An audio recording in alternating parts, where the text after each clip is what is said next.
Yan, dito naman ituturo ko kung paano pag-install ng driver sa computer. Kung gusto nyong balikan yung initial setup sa part 1, then may part 2 ako ng water test between Canon G20 and G1010. Yung G1010 naka LNC, yung Canon G2010 naka original ink.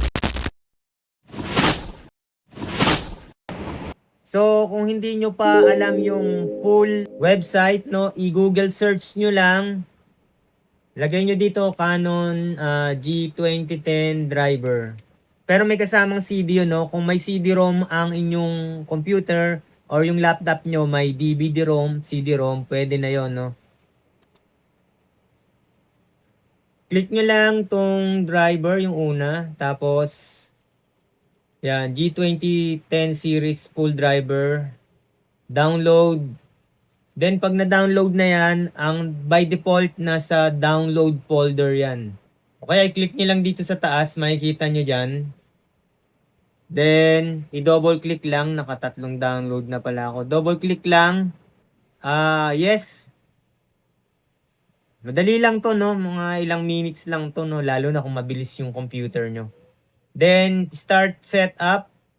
Next. Yan, antayin nyo lang. Ida-download yan yung printer driver, scanner, at saka may extra na app tulad ng Canon Easy Photo Print EX, no? Pang print ng photos. Pag-aralan nyo yun, no? Parang Epson Easy Photo Print. Yan. Then, yes.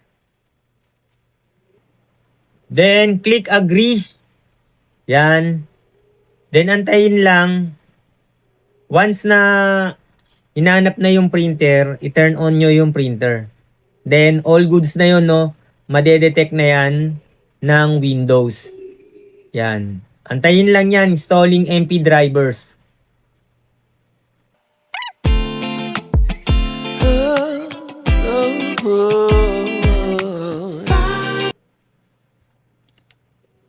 Then, pagdating dito, iti-turn on na yung printer. Saksak nyo yung USB sa likod ng computer or laptop. Then, isaksak nyo sa plug sa kuryente. Then, turn on. Then, madedetect na ng computer. Yan, umilaw na. Yan, nag-initializing. Ito na yung mga tinest natin, no? Yung photocopy, no? Yan, bago yung head, original ink. Kaya ang ganda ng resulta. Yan, naka-ready na.